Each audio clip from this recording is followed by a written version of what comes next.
The first item is the consent agenda. And correct me if I am wrong, all I have seen there is last meeting's minutes. Right, so I'm assuming that's correct. Yeah, you mean no warrants? I didn't see any warrants. All I saw was last meeting's minutes. So can I get a motion? Yeah, I'll make a motion to approve the consent agenda. Okay, I'll second that. All right, any further discussion on any of those items? Okay, so all those in favor? Aye. Aye. All those opposed? Okay. And before we get too far into the meeting, I just noticed Jim is not here. Do we know if he was planning to come? Because I can definitely pause a little bit. All right, so we'll go with a little bit slow. The next item, Alex has asked to speak to us before the visitor comments. I'm sorry. So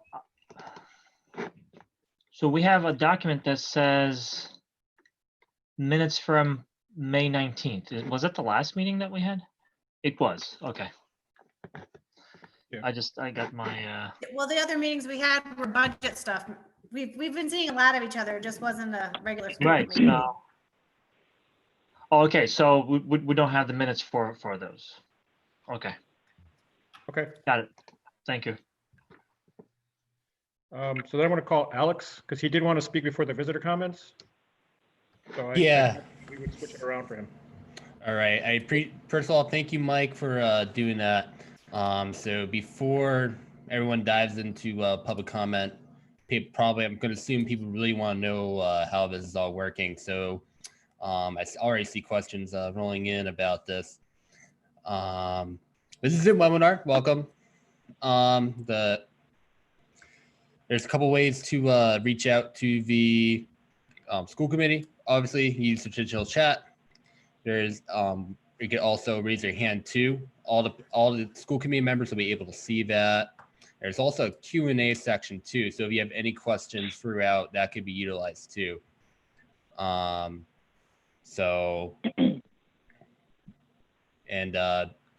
yes, it is normal that your video and mics are turned off and you cannot use them.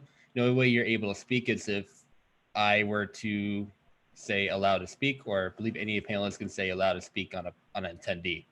So yes, and Steph, I'll get to your question in a minute. So does anyone have any questions?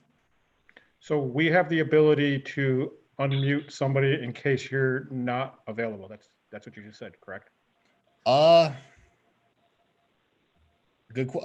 Check if you want to check the participant part. You can. I believe you could. I see Okay. Audrey raised her hand. So what does that mean? Is she off mute now or how does that work? So she's waiting to be. She is waiting to. What is it? Yeah, Waiting to be chose to spoke. So all I have to do is say allow to talk, and she'll be able to talk.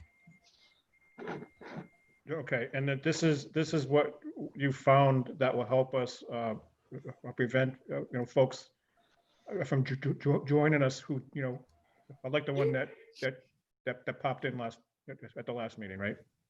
So yeah, so people like Peter won't be able to interfere with the meeting and put any inappropriate types of media in it. Okay, Q&A? So no more parties, Mike, for you. sorry about that, guys. I knew I was going to ruin it for everybody. Sorry. Maybe that's why Jim's not here.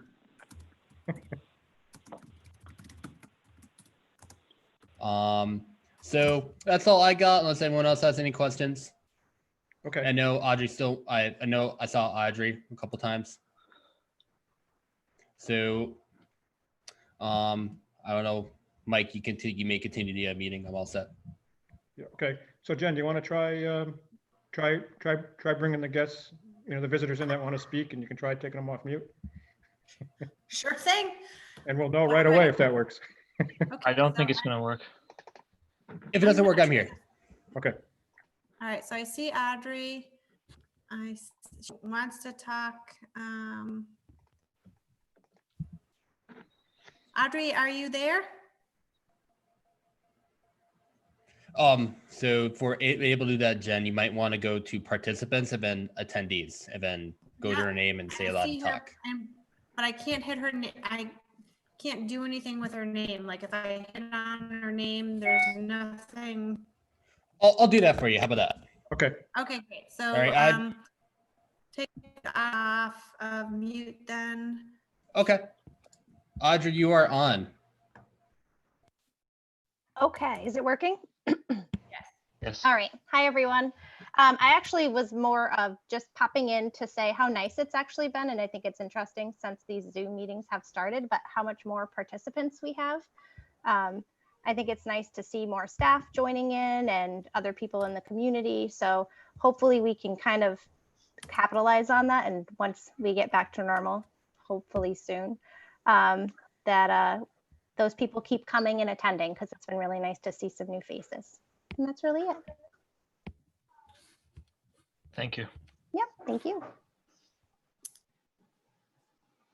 Okay, next is Stephanie Parent. You can unmute her now, Alex.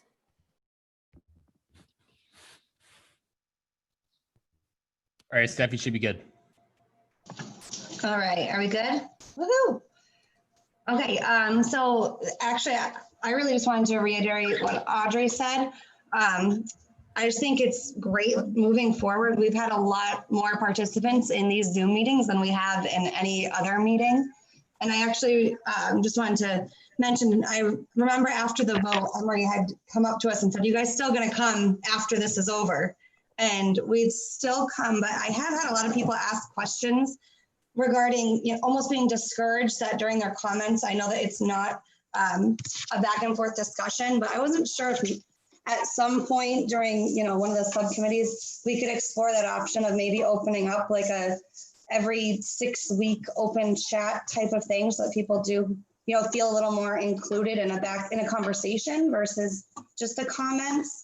And also just a quick thank you to Cheryl for taking those notes last week and you know, publishing the Zoom meeting information ahead of time with the hyperlink was very helpful. So thank you for that.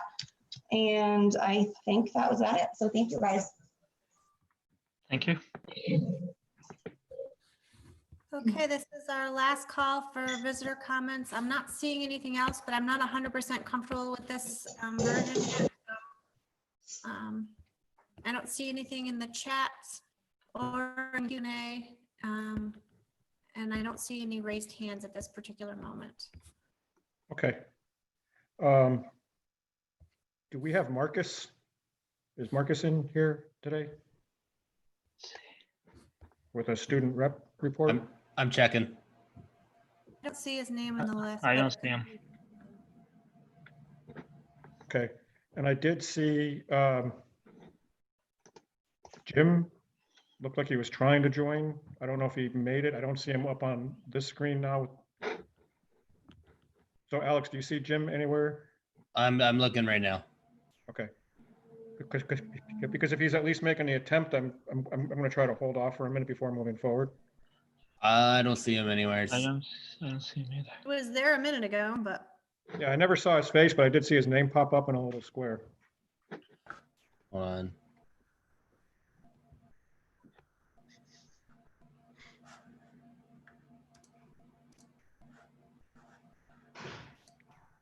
And I just speak from experience that although this was pretty easy, I found a way to find it a little bit hard. So Consistency is good, Mike. leads to a nice flat spot on the forehead, right? All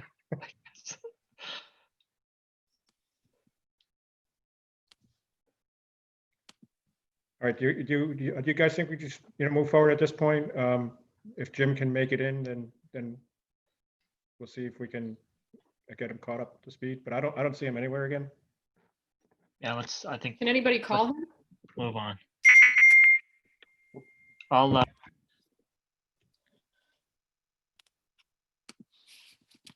I don't have his number handy. I think Emery said he's gonna, Oh, okay. I will call. All right, so we'll give Emery a minute. And new business A, that was Zoom. That was what Alex already talked about, so I'm going to check that off. Okay.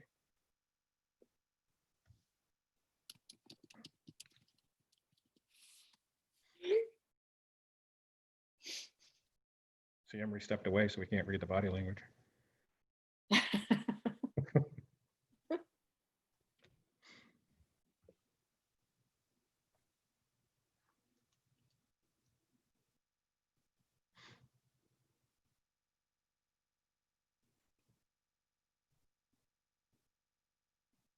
I'm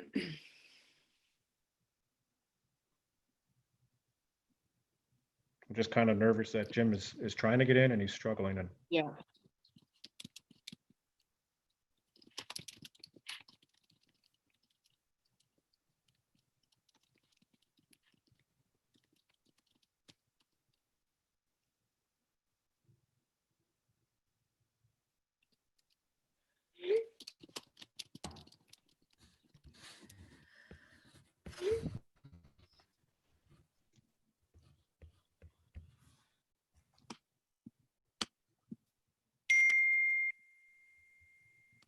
all right, Emery, what's the news?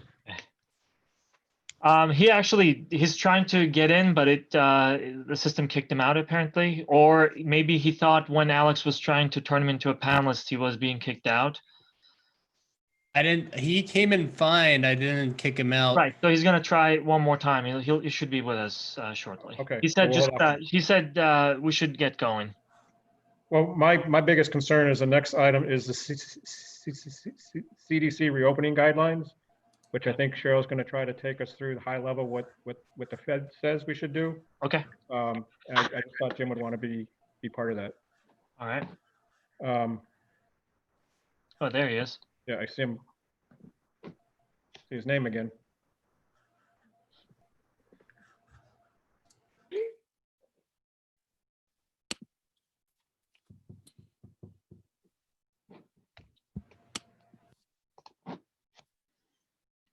Is Jim with us? His name is, I don't see a microphone. I just see a little square. He may be connecting. I'm not sure.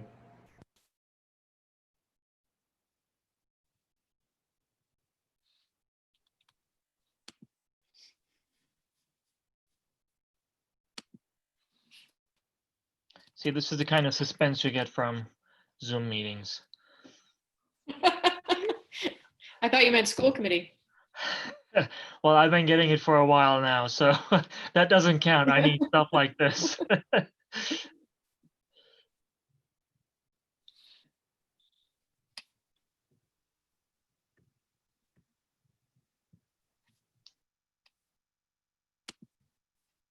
Give him just a few more seconds. It looks like he's All right. trying. Alex, know- when the late night shows switched to their homes, they were saying that it was kind of weird because there was no audience. The only thing that I would say is it is kind of weird because we know that there are folks who are watching, but we don't see them. We don't even see their names unless you go to that participant list, I guess. Hey, Mike, are you willing to entertain a question from Stephanie? She wants to ask me a question about the setup. I don't mind. We're waiting. I know we're out of order, but this one, and you say it's about the setup of the Zoom meeting? Yes, I believe so. Okay, as long as it's about that, then yeah, I mean, fine. All right, Steph, you're on. Right. Just on my screen for verifying, because I get kind of paranoid. Is there a way that I can see that we are on mute and off of video as on my screen? Because I don't see the. So, Steph, as an attendee, because this is a Zoom webinar, not a regular Zoom. So, as an attendee, your mic and camera are automatically off unless you're a panelist or I press allow to talk in the attendee section. If to control your mic and camera, I'd have to promote you to panelist, but you're an attendee, so you don't have to worry about microphones or cameras. Awesome. Okay, thank you for clarifying. I just wasn't seeing it. This is all new Yep, no problem. And did you get my Facebook message stuff? I did. I was just replying. Sorry. Oh, no worries. They're all in now. I just resent the link that Cheryl had posted, and that seems to be working. Okay. Okay. All right. Thank you.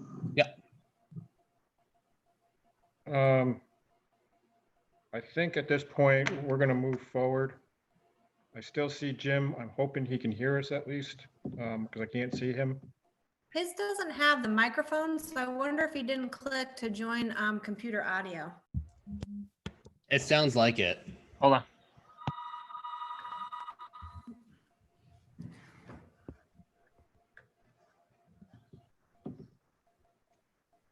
Megan, I'm not 100% sure. We use a different platform where I work, and I use my computer for my phone, even for work. And it's always a roll of the dice as to what's gonna happen.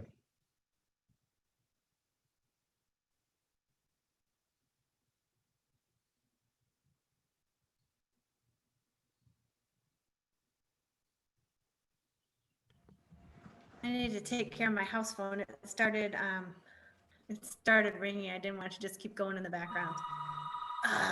Like that.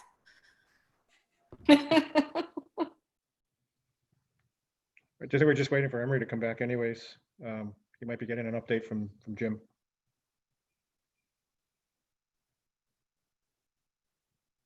Just feel like this next piece might be important. It's the first step in what we may need to understand. Mhm. Because correct me if I'm wrong, Cheryl, it won't get any looser than this unless the CDC loosens it, their guidelines. The states may look at this and then make them tighter based on their viewpoints, right? I think it depends more on the level of the disease in the area. So I think you're going to see some flexibility around some things like transportation, but I'll hold until everybody's Okay. back.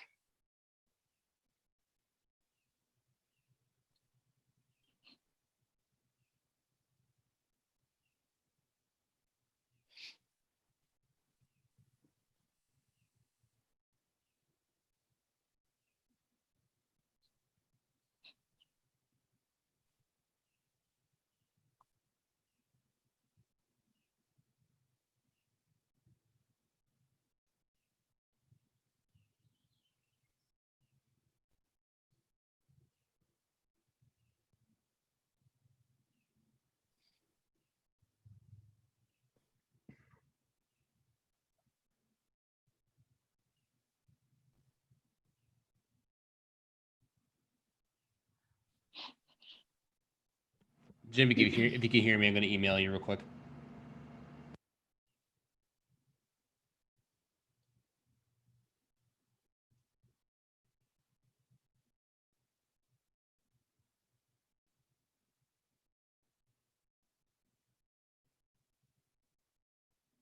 Mike, I'll be right there. I'm walking Jim through it. Okay. Oh, you are? Okay.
Hey, Mike, while I have you. Yep. There is paperwork that I need you to sign tomorrow in addition to the diplomas. Okay. So tomorrow morning is good because I haven't Yeah. checked for an email recently, but okay. Yep. Yeah, Jacqueline has it ready for you. It's a MOA and a MSBA closing out Okay. of the building project. So Cheryl, we're talking- I'm sorry. I have to go to East Meadow to pick something up. Do I need to sign that MOA also, since we're gonna do it Yes. physical? All right, then I'll Mhm. stop over and sign it. Thank you. No problem. Mike, let's continue because it is possible that Jim has the old app, Zoom app. Okay. And Oh, it yeah. sounds like it's not even giving him the options that we had for him to be able to log in. So let's just start. I told him to download the latest app, and he's gonna try again once that's done. Okay. And I guess we can go on to the next item, which is the CDC reopening guidelines. So I did put in your folder the CDC guideline for schools, considerations for schools. This came out, as you can see, on May 19th. It helped us as the leadership team and the area superintendent certainly begin our conversation, but we were well aware that Commissioner Riley of DESE was working with a work group really to identify ways to open, not only for the fall, but also for the summer. And also considering specifically our subgroup populations for special education and EL to make sure that students were having equitable access. And with that, and social emotional learning. So there were 5 subgroups that were working, and they're putting together this very large plan. So we sort of took a pause. I mean, we've been talking about some things that we may need, some things that we have purchased already, so that we could this year go to remote learning, but then be somewhat considerate of things that we might need for next year. But we just had a discussion with Commissioner Riley this morning, and they are going to come out with a much more prescriptive guideline for opening schools. It will be somewhat aligned and take into consideration the CDC guidelines, but there will be specific changes for Massachusetts. And so while the CDC guidelines are broad and cover the nation, Massachusetts has its own unique issues to consider, given that we were one of the first hotspots in the nation, and that we closed school, probably one of the first districts or first states to close schools. So by June 15th, we should have that guidance. And in speaking with Commissioner Riley, his recommendation and expectation really is that there is not a lot of leeway on what we're going to see, and that we should really be implementing the guidelines as they come out of DESE. So with that, we have not taken apart the CDC guidelines. We've certainly looked at them. We understand what some of the fiscal impact would be if they were to be done and implemented, but we've been waiting for the commissioner's guidelines of June 15th.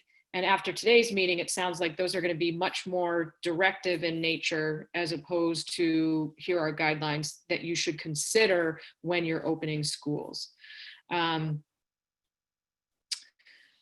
So are there any questions about that? Just to reiterate or to confirm, my understanding is what you're expecting to get out of DESE is not something that we're going to really have a choice in how we implement. It's going to be more directive in how it's going to be implemented. Is that correct? Yep. Okay. That is correct. One of the things that I think is important is that DESE is considering geographic location in the Commonwealth and cases as they're beginning to develop the plan. And I think what we're going to see, if I had a crystal ball, is we are going to see a model given your geographic location and your caseload. So, it may be a hybrid model. It may be you're returning to school full with these guidelines. But again, we're not, the leadership team's not taking a lot of time to go through these CDC recommendations at the moment, because we know that DESE is coming out with theirs, and indications are that they are going to be different. Okay. We know. So with different that being, how? yep. I think more directive in terms of the kinds of models to expect. So like I said, considerations of hybrid models where some of the students may be in remote learning while others are in school, in the school buildings. I think maybe I wanted to make sure I a was following recommendation. what you were saying. Sorry. Yeah. And so, as I said last week, we haven't put out the parent surveys yet. We haven't done a lot of the community outreach because we are waiting for this guidance, and we don't want to be confusing any of the issues. So, for example, if we put out a survey question that said, would you be in support of a half day, for your child, if that's not a model that DESE comes out with, we've asked a question that, isn't pertinent at this point. We've just created some confusion in the community. So I understand that the CDC guidelines were alarming. They certainly are concerning in terms of the fiscal impact of implementing those 100%. And I think DESE's taking that into consideration as we try to bring students and staff back to school in the safest way possible for everyone. Okay, I mean, I read through the CDC thing. I didn't take it apart, but I read through it, and the first thing that popped in my head is, how do you implement some of that with like the pre-K and the K, right? I mean, it's very, very difficult at, at best. So I think one of the things that's happening now, as you know, is early child care centers are opening.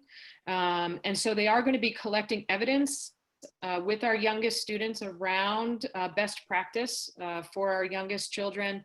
Also our children with special needs on the spectrum. We're reaching out, or DESE's reaching out to the partners that provide services for our most involved students, so our residential students or our students who are in day programs, and they're working to understand how to help students, stay safe, potentially with masks or without masks, and how do we help children come back into the school environment when they have challenges that they are going to present just coming in normally. So that's a big part of the conversation, is really providing those equitable services for children.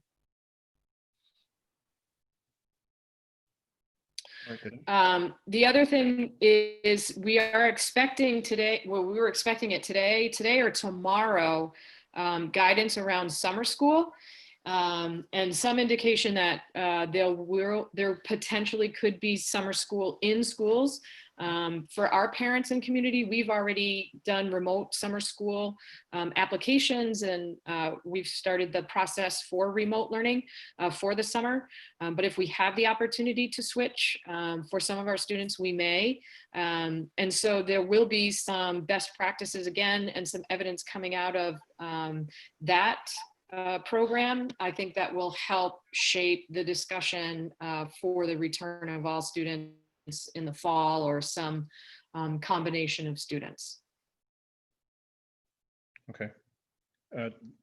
So yeah, a couple of things that we are looking at in terms of the CDC that we know are going to increase our need for resources. The ideas around cleanliness of the buildings and the disinfecting of buildings on a more frequent basis. We have been talking about that. We are putting together a list for the FEMA emergency funds for Chris, both with expenses that we've had currently for FY20, but those that we anticipate we may incur, so that we can open the buildings according to the DESE guidelines that are going to come out. I think one of the things that we've been thinking a lot of, which, you know, if we had a crystal ball, we would say, to your point, Mike, how do we keep personal protective equipment on students? So how do we keep students in masks and staff in masks? And again, as an expense, you know, we're going to have masks for students or even staff who forget to have their masks.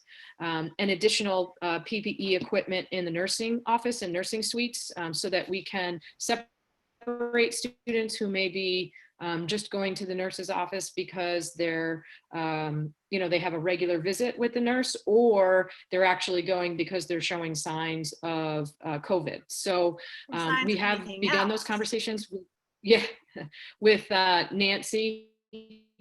And she's put together, you know, some ideas around how to organize the nursing suites and potentially actually use more space so that we can separate students as needed.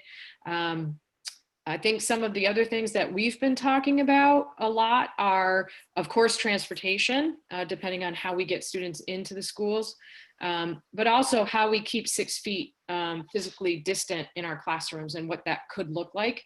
Again, we haven't, you know, really done the details of that because we're still waiting on DESE to come forward with their model, because that's going to shape a lot of how we prepare and then communicate that with families. Will the DESE rules give us the guidelines around lunch? Because I thought some of the specifics they had for the lunch were interesting, like, you know, all Yep. prepackaged and sounds like pre-wrapped, Yep. and or kids only bringing their own food and stuff. So I was curious if Yep. you'd start to talk about that, what that would mean. I'm sure that will be part of it. Absolutely.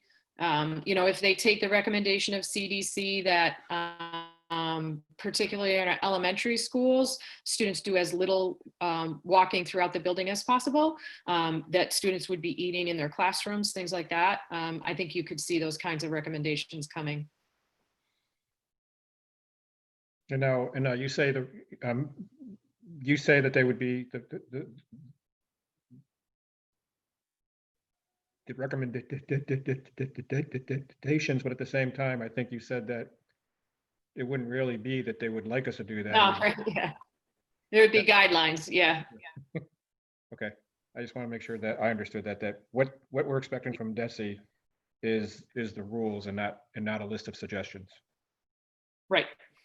Okay. Mhm. Does anybody else have anything you want to ask, Emery? Cheryl, do you know if in places like North Carolina, for instance, where at least for the moment they are set to reopen sometime in August, whether they are going with CDC guidelines or whether they have state level guidance that was provided to them? So I have seen, but not read in detail, come across my email plans from Maryland, North Carolina, and those are state plans. But again, I haven't gone into them and, you know, read them to see, are they guidance? Are they rules? Are they CDC based? Are they, you know, state based? We actually have a CES meeting tomorrow of the superintendents.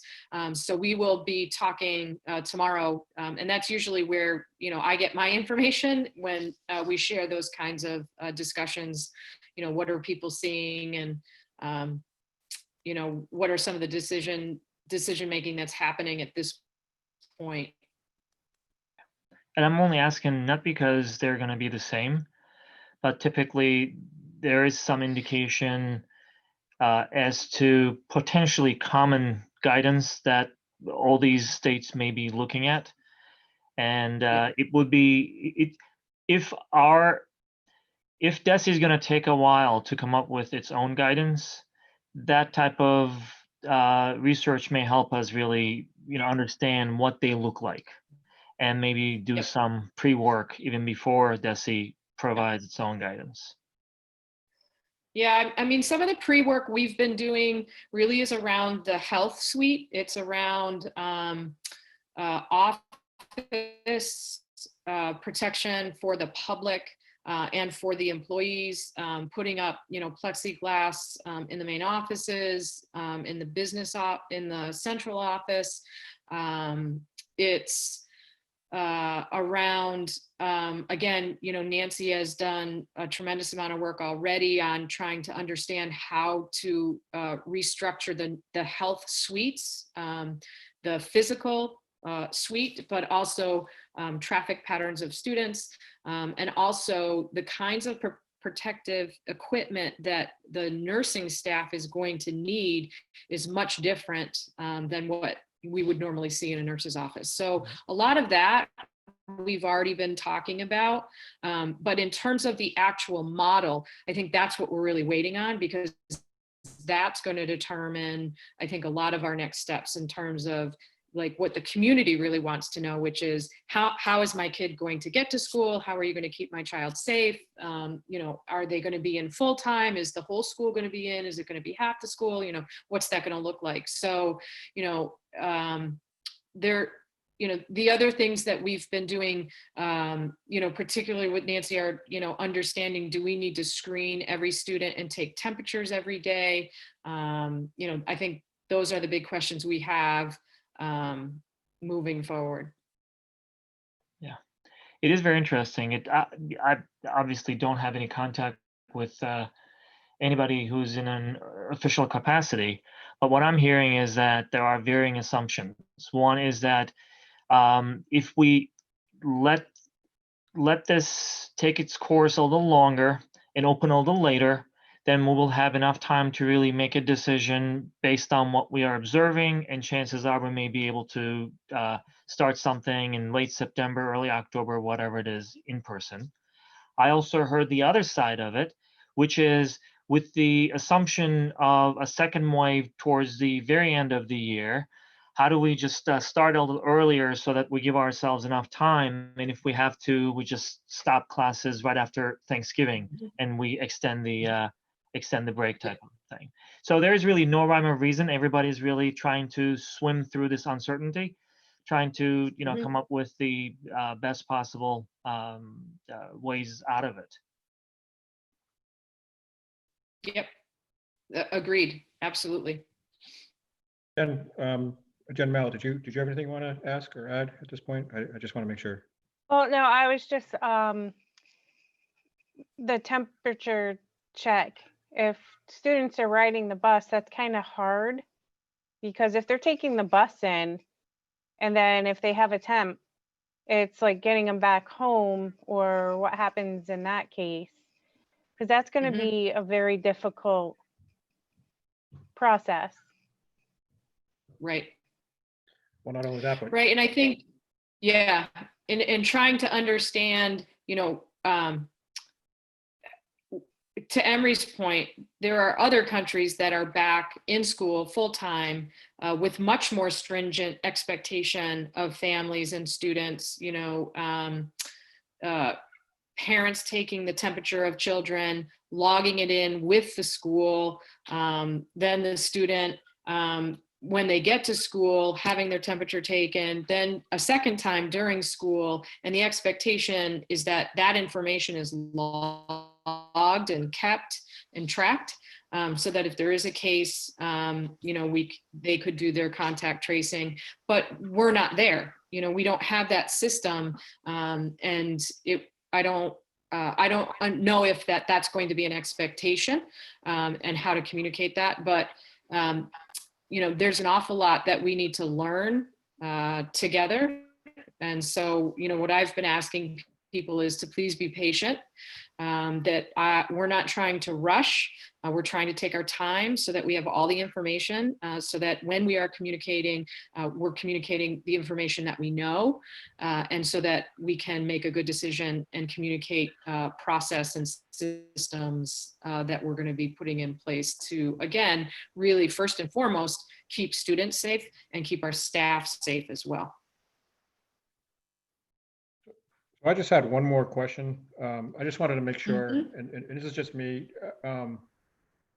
our Board of Health in town, do they need to sign off on what comes out of DESE before we can move forward too?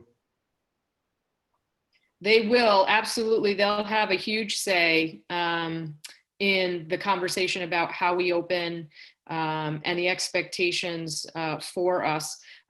They've been wonderful to work with. They immediately came to our pandemic response meeting. And I want to thank Dr. Abelson. That was awesome to have him there.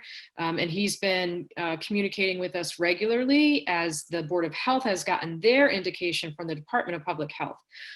So, you know, we've just now received some information around summer camps and the impact on the school system. So Nancy and I will be meeting tomorrow to tease that out. And like I said, the Board of Health has been both helpful in sharing information, but also in setting expectation and policy. So you can Okay. expect that that will continue. Yeah, I just want to make sure that everybody who needs to have a say has their say, right? Yeah. And- okay. Absolutely. Was there anything else from anybody before we moved on? The only other thing that I was just, when we were sitting here talking about the nurses and the different types of protection, I'm just thinking of the little kids and how they process things and the support that they're going to need to try to get them and help them understand. Right. So absolutely, I think, again, once we have the model from DESE and we know the kind of classrooms that we're going to see in the fall, I think I know that the leadership team, we have been talking about the social emotional learning and the trauma impact of this for kids. You know, when you see someone in a hazmat suit, you know, and you're 4 or 5 years old, you know, we need to be able to explain that in age appropriate ways. So I would anticipate that a substantial part of our professional development this year will be on social emotional and trauma response for students, for staff, so that they feel comfortable responding when, you know, students are, you know, potentially upset by what they've seen or upset by what they're hearing or what they can and cannot do that they've been accustomed to doing, you know, since they've been students. So that's going to be an important part of what we do and how we communicate that, so that, as I've said since the beginning of this, you know, children need to know that they are safe. They need to know that everything we're doing is about keeping them safe, and that we're trying to make really good decisions so that everyone stays safe. And, you know, if we can stay there and know that they're cared about and cared for, that's first and foremost in our work as we try to get them back into classrooms. Right. Again, just going to ask one more time if there's anything else. I know this is an important subject. I don't want people to feel like I'm rushing them through, but yeah, I'm going to give everybody an opportunity. Okay. Next item is update on this year's budget, the fiscal 20 budget. I just wanted to ask one, if there's any more information on where we may be with this year's budget. I know it's been a hard thing to hit, you know, with any you know, real precise means with the way things have been fluid and, you know, being changed. But do we have any more information as to where we're going to land this year? I mean, like we talked last week, we're projecting a surplus that at this point we've discussed with Chris about potentially giving that back to the town. So there's really no new information, at least on my end, regarding either that amount and or what we plan on doing with it. I think we're still planning on giving, if not all, a majority of that back to Chris to kind of help him offset some of the cuts that they'll be seeing on the town side. Okay.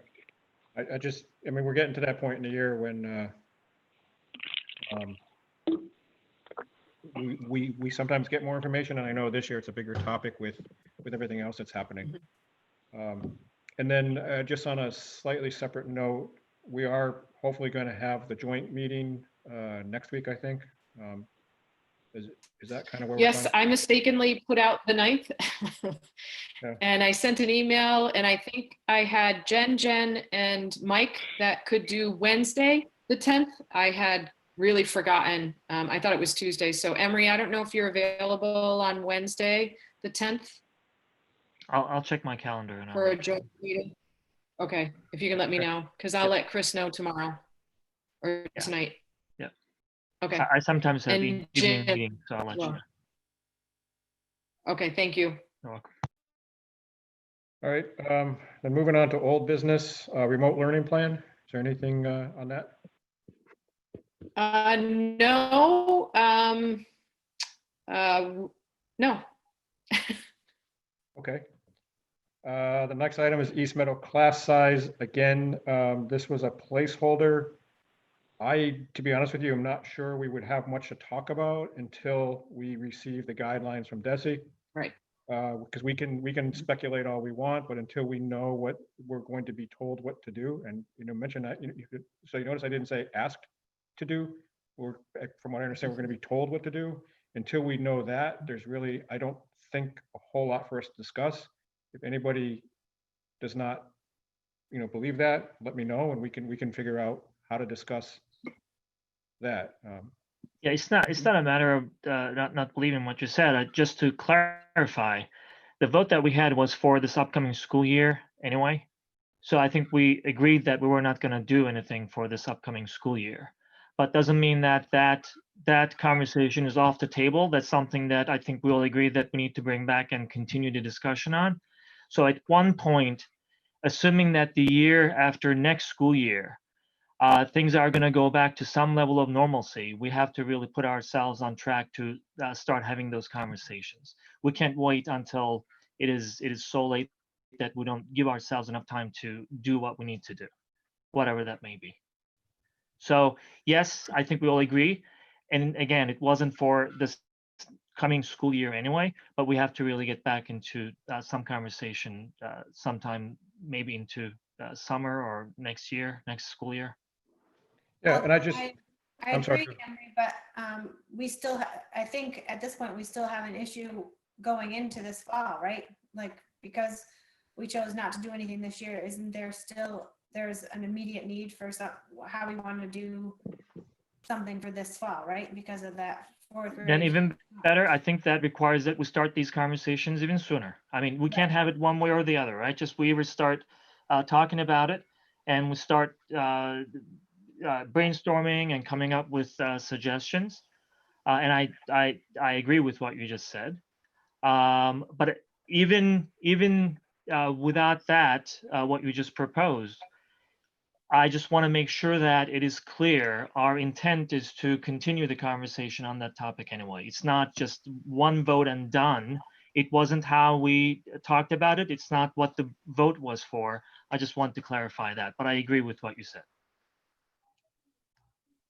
So Jen, do you, I guess I just want to make sure everybody's on the same page. I didn't have the same understanding initially about the vote. Okay, let's just, since this is our time for that, what was your understanding of that? I thought we voted it down.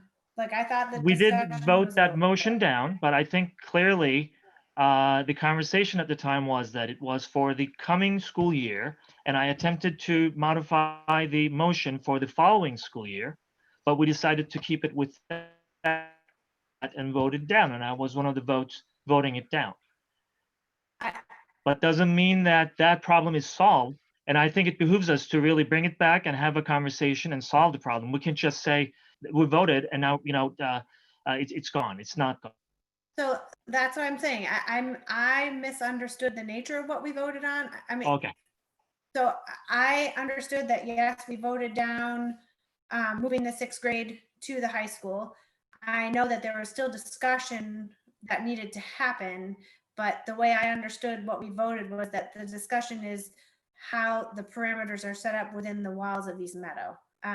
So it's really neither here nor there at this point, because a lot of what we discuss, we're all going forward, we don't know what Desi's going to say, and we don't know for what the term is going to be of whatever Desi's going to say in this post-COVID-19 world, right? So obviously there's lots more discussion, but it doesn't really, I don't know. Yeah, I think for that reason, it's important for us to keep this topic on our agenda, but it also seems to me, and I thank you, Jen, for chiming in. It seems to me, Mike, that we may need to at least start clarifying certain things and set our own parameters and clarify the problem that we are going to address. Obviously, for this coming school year, we don't even know if we're going to be in the same building the same way we always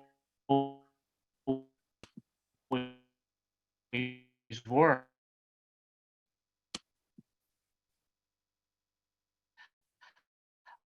But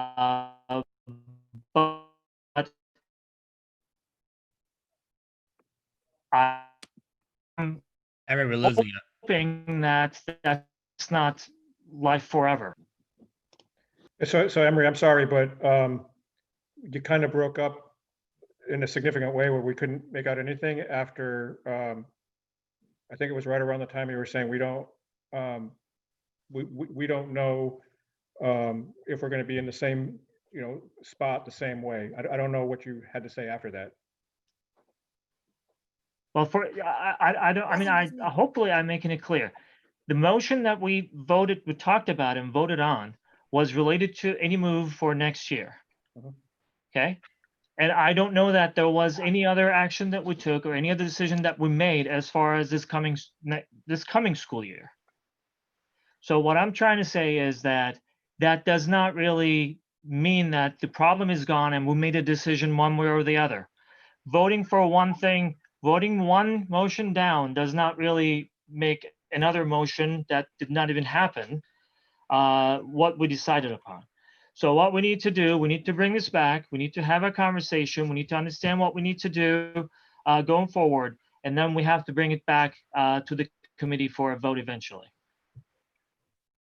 So my question now is, yes, it's an item that needs to be addressed, for next year. Do we have the time now? And I know as a committee we do, but the school administration, do they have a role in helping us try to figure this out? And do they have the time to come up with some options for us for 1 year? I guess is my question. And is now a good time, knowing that in a couple of weeks, we're going to get some guidelines from DESE that are going to be very stringent on what we're supposed to do. And I say we Right, need so- to act on this, and I know we need to act on it, but I'm trying to balance what's best with what we have time to do. And right?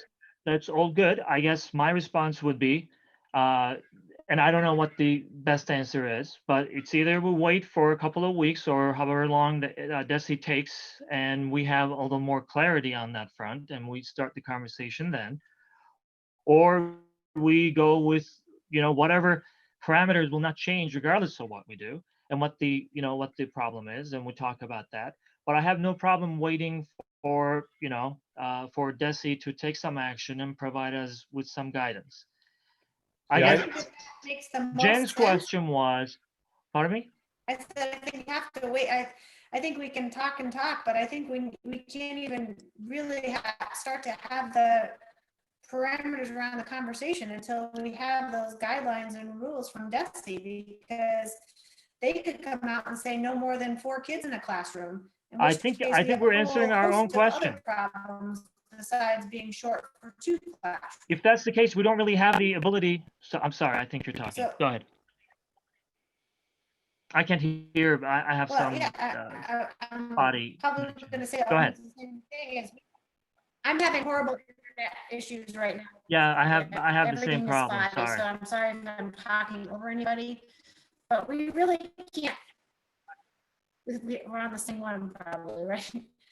I just think we can't even begin to hypothesize what the issue for this September is going to look like, because they could come in and say, all right, yeah, go back to school and it's going to be a split schedule, Monday, Wednesday, Friday for cohort A, Tuesday, Thursday for cohort B, and then flop.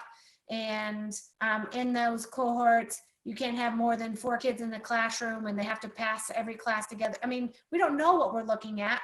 So Right. we don't know what the class size is even going to be. It sounds like it's going to be mandated by the state, and we don't know how long that mandate's going to be good for. Is it 1 year or is it going forward? I mean, my cousin lives in North Carolina, and the things that they're talking about sound like it's more than just a 1-year fix. Like this is their, it sounds like this is going to be their new normal for the foreseeable future. So Right. we So can't I'll- really even start to make some of these. Yep. So calls unless or I'm misunderstanding, questions Jen, or what you're conversations saying, yet. what what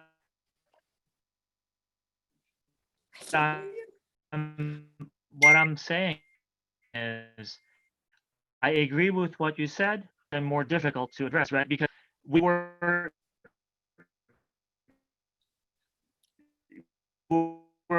looking at a building and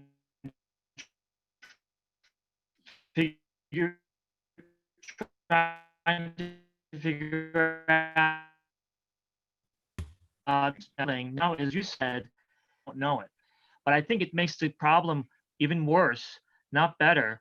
So we need to really look at all of our options.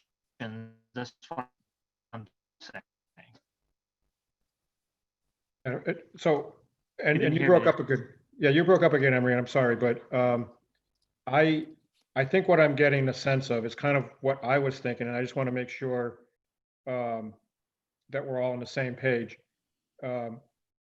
As much as I'd love to start figuring this out now, just simply from the perspective of it's now June and September's not really that far away, and we need to make sure there's a solid plan around it.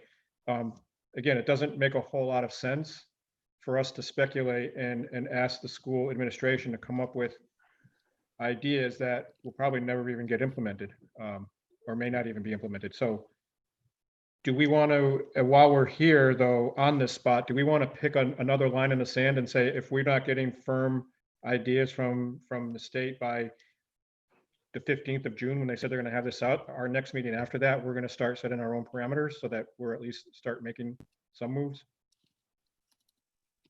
Are we opposed to that? I'm not. Okay. Oh, I'm not, I was on mute. All right, Jen Mallett? Yeah, I'm okay.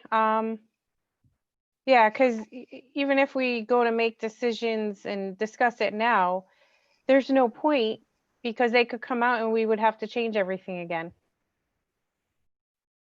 Right. And as much as I'm getting a lot of anxiety about what's going to happen, I'd also get a lot of anxiety knowing that we lost some time on something else that we have to do for DESI for the reopening of the district because we took the administration's eye off that ball and put it onto this ball instead. So, all right, so I'm going to just mark it. And again, you know, Mike, this is not, we just, I think we started talking about something different. There are two different things. One is, due to the current crisis, what we're saying is chances are DESI is going to require more stringent guidelines as far as the numbers in a classroom in a school. That's something that we need to talk about anyway, and that will absolutely be informed by what DESI is going to share with us in the next few weeks or whatever. But there was also another topic that, you know, you chose to keep on our agenda for a reason, I'm assuming, right? That was that for this coming year, for the problem that we had discussed, we had not yet solved that problem. And we said what we know is that for next year, we're not making really any moves. If DESI says, you know what, everything is good, everybody go back to school, then, you know, that's going to be the conversation that we need to have. If DESI says, no, it's even worse than that, we're not going to we're not going to allow so many students in one classroom. That's a separate conversation that we have to have anyway. Okay, fair enough. I mean, yeah, I agree. Two separate issues, but I'll just clarify. I think as much as next year is a big problem for us, I think our bigger issue is actually 2 or 3 years out with that, what's going to be second grade next year when they get to the fifth grade. I think that's going to be the biggest disaster we have that we see in our horizon. Right. Okay. Yes. Moving on to standing reports. Cheryl went offline, or I don't see her picture. I don't- Radio, she's still there, it looks like. I don't see her microphone. Yeah, I'm going to turn it over to Stephen. He's going to give an update on graduation. Can Okay. we unmute him and bring him on as a panelist, please? You got it. Thank you.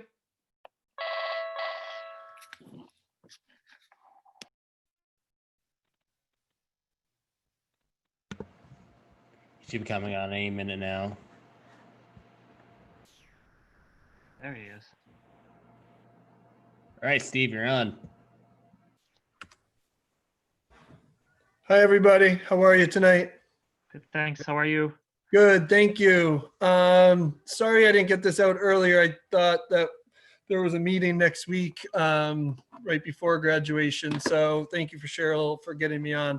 I just wanted to update everyone that I met with the Board of Health last Tuesday night, and they approved our graduation plan. So we will have a drive-in style graduation at the junior senior high school on Saturday, June 13th at 10 a.m. So the time and the date have not changed. Our location has only changed a couple hundred feet. We're going to have each graduate will be allowed to have 2 cars. We're going to have some pretty strict restrictions.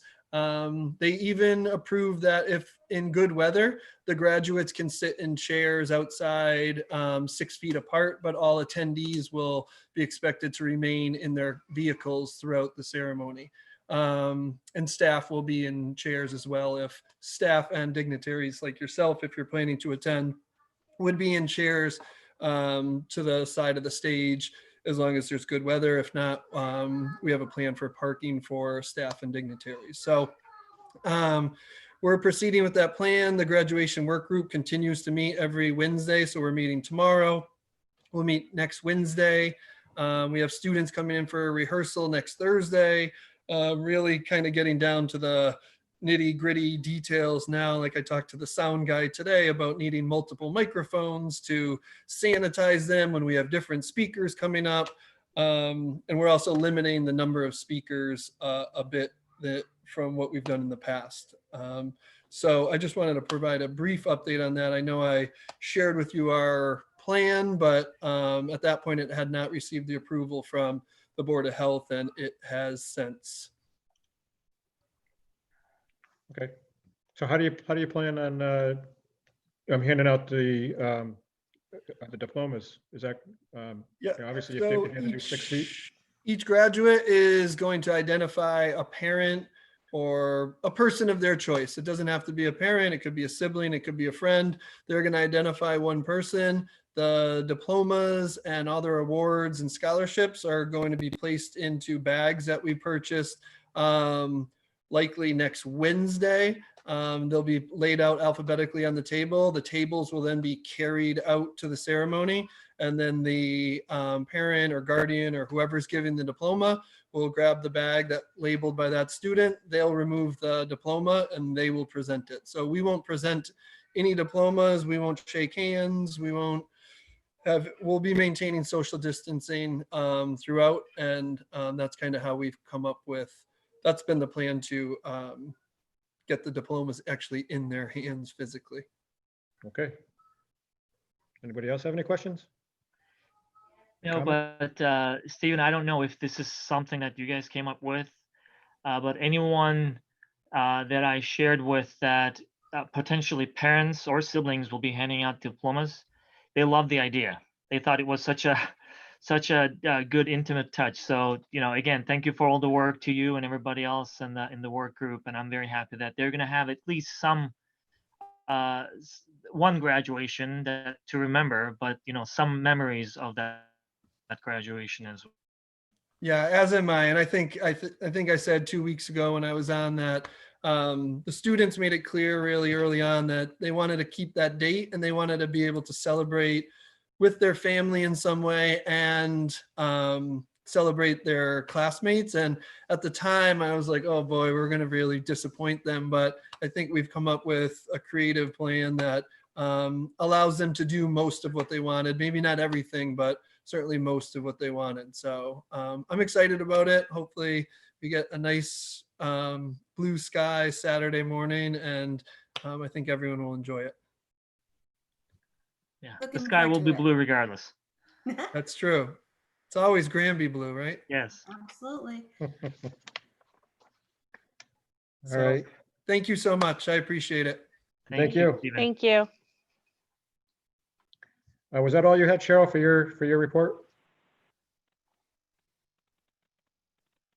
I'm gonna take that as a, Yes, that's all I have. okay. Then the business office and facilities report. I don't know if Adam has any.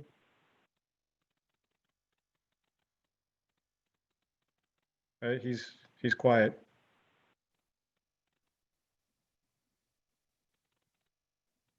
We can't hear you, Adam. Now? Yes. Now? Okay. That's interesting. It was saying I was unmuted, but so no, nothing other than FY20 budget update, which we talked about. FY21, obviously we're still in limbo with that.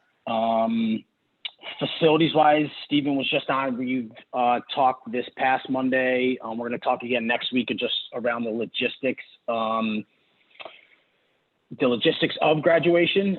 There's a lot of pieces that still need to fall in place, but we're on top of it. And hopefully, like Steve said, graduation goes off without a hitch on Saturday. But other than that, I really don't have anything else to say. Okay. Anybody have anything they want to ask Adam while he's on the hot seat? Adam, I think I asked this question a few times, but do we have anything more concrete than what we've been hearing about what the, changes to state aid may look like? We don't. Again, it's still, unfortunately, it's still kind of up in the air. There's some communication going out on the listserv about, are people projecting 10% cuts, 15% cuts, 20% cuts? A lot of it is just up in the air, unfortunately, right now, and we're kind of it's a day by day wait and see on what the state's going to say. Okay. All right. Thank you. All right, and the last item is the CES. Did you guys meet this past week? Yes, we did. They were discussing the same issues that we're having about opening up the schools. They're trying to see if they can get funding through the CARES Act and waiting for DESE for guidelines on setting up. They're also looking into ways to help support children in the different communities. If we have any suggestions or needs, we could ask them and they can see, but right now they're at the same as we are. They're not sure what they're going to do. They were looking into their summer programs, like doing online programs. And they were still setting up their professional development. They're doing all online. And they said that's been going well. And that's, oh, and they said that, I guess there was a question that came out if districts could pay them early. And they said yes. So I guess there's a time frame where most people pay, but they asked if they could pay early. And they said that you could, I think for like next year for programs. So paying this year for next year's program, is that what they're talking Yeah, about? that's what they were. Okay. That's interesting. Yeah, I know when I was there, the thing about their cash flow was like most schools, they spend a lot of money early in the year and don't get that money paid into them until later in the year. So the first few reports you look at are pretty horrible from a budget perspective. But then as they start receiving the revenue, then things start to flatten out slowly, and then everything's where it needs to be at the end of the year. Yeah. But I think they're in the same situation that we're in. They don't know what their opening is going to look like.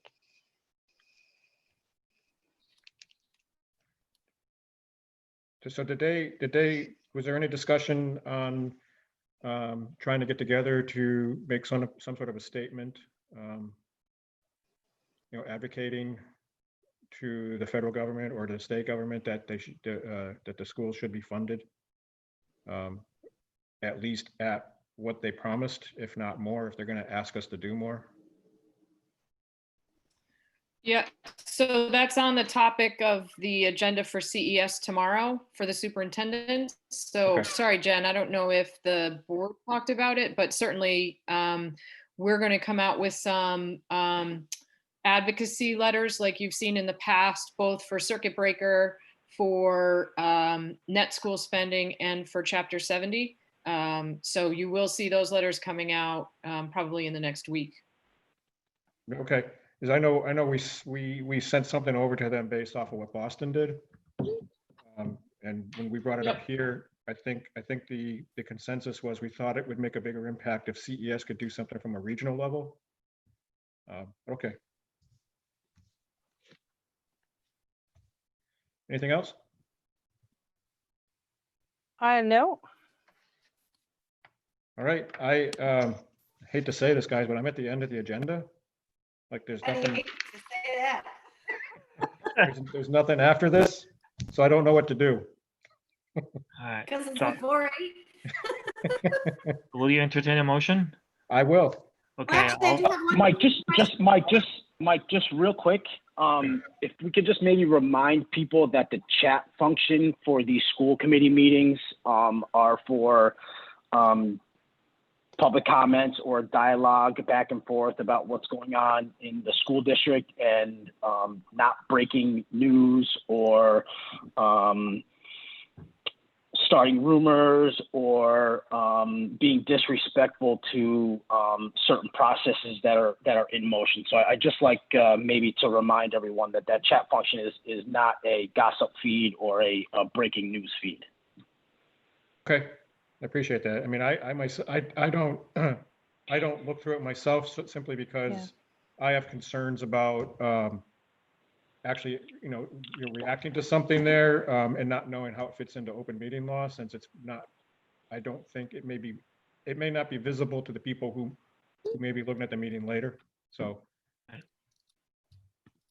Yeah, I just want people should be very respectful of other people's privacy. And again, if you see some of the chats or the comments in the chats that just went on over the last few minutes, I think that's very disrespectful and embarrassing, I think, to the rest of our community. And I just want to remind people that the chat function should be discussion about what's going on within our school district and not what's going on outside of it. Okay, fair enough. Right. Thank you. On a completely different note altogether, I know in past meetings when it's closer to graduation, we've talked about who wants regalia and who's going to be there and everything. And this year I'm all in because my niece is graduating and I want to be there. So I don't know who I need to say to get my stuff, but I'm in. Yeah, I was going to ask that myself because typically I would have had to tell somebody where I went to school and a size, and I didn't do that. And so I'm concerned if I'm invited and if I am, what I should wear. I mean, Yeah. And like your degree and all that. So what you have for your hood and whatever. Yeah. Yeah, I would say wear something nice. Oh, this one I do see. There will be no gowns for staff and or school committee this year. So I What? guess just dress appropriate. I guess I gotta find something to rock that's blue and white. Okay, and thank you for that update. There will not be any gowns, is that what you said? That's what I said. Blue Okay. and white preferred is the next note that came up from Stephen Sullivan to all panelists. Blue and white preferred. Is Sweet. this okay. Okay, So I guess if we decide to go, we just go. Yeah, because we won't be on the stage or anything, right? We'll just Okay. be off to the side. I'm gonna, yeah, I mean, normally there's only the chair, I think, up on the stage. Yeah. But even, and even that's really to hand out the diplomas, so let's just all be pleasantly surprised with what they ask. Okay. Cool. All right. Anything else before I take a motion to adjourn? Okay. I'll take a motion at this point. Go ahead, Jen. I'll make a motion to adjourn. I'll For a second? second. All right. Any further discussion? All in favor? Aye. Aye. All opposed? All right. Talk to you guys later.